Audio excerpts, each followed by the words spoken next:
Bienvenidos al video número 3 para elaborar el informe de trabajo de titulación.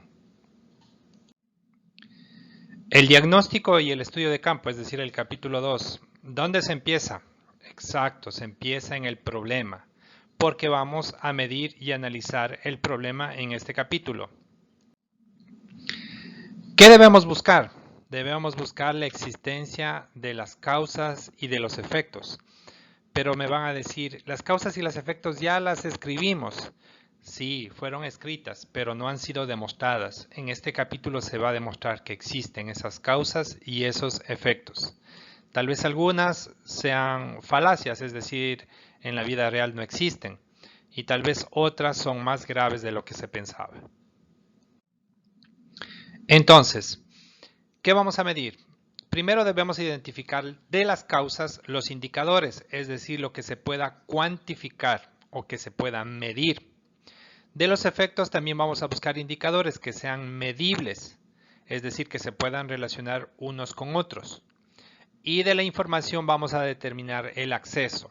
Si tenemos acceso directo, sea a documentos, a números, a información tangible o información de acceso indirecto, opiniones de personas, opiniones de clientes, empleados, etc.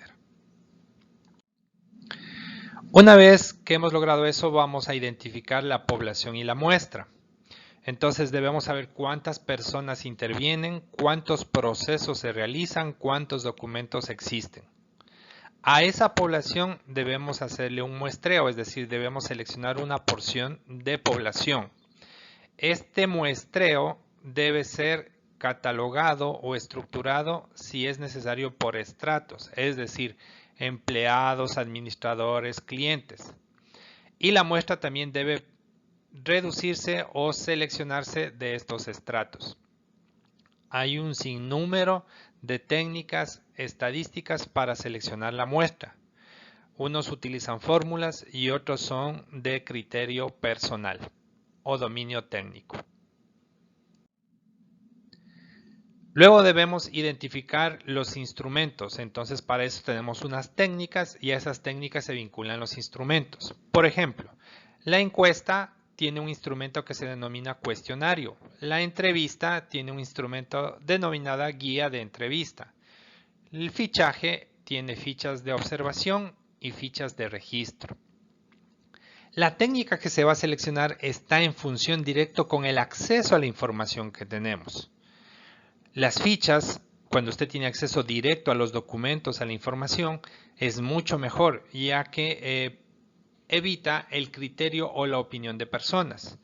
Pero cuando no se tiene acceso directo a la información, es muy recomendable utilizar la entrevista, donde la información de las personas que tienen el dominio del conocimiento se la hace de manera directa.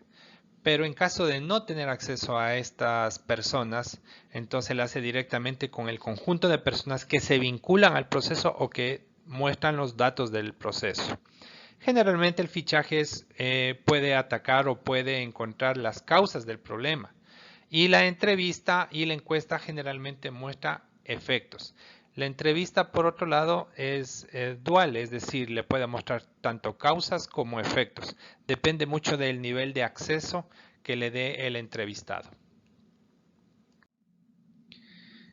¿Y cómo se estructura el capítulo? Bueno, el capítulo se estructura principalmente con la población, donde usted debe explicar de dónde tomó la población, es decir, debe dar el número de individuos, personas, procesos, documentos y debe mostrar o citar de dónde tomó esa información.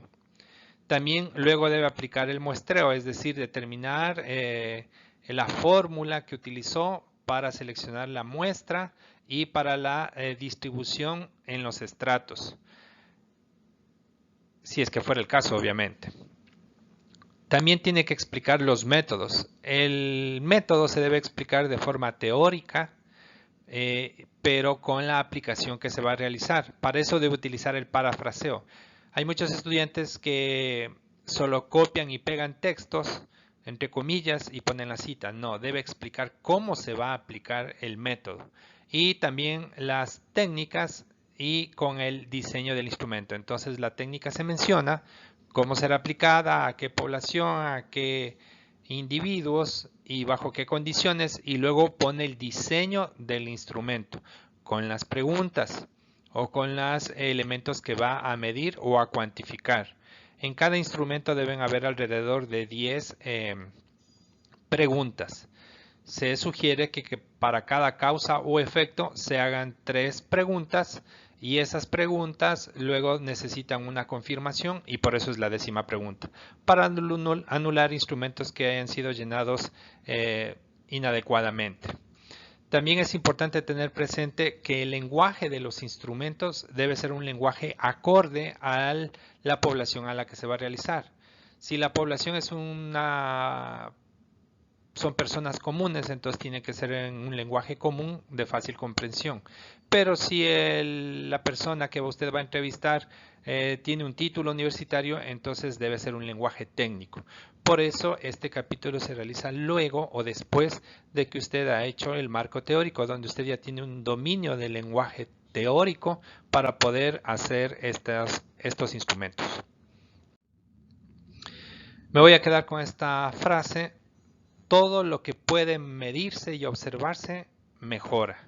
Es decir, que usted va a hacer una observación del estado actual del problema y va a hacer una medición con los instrumentos. Una vez que usted termine su trabajo de titulación, usted podrá realizar nuevamente esta observación, esta medición, y podrá determinar si existió o no mejora. Muchas gracias y éxitos.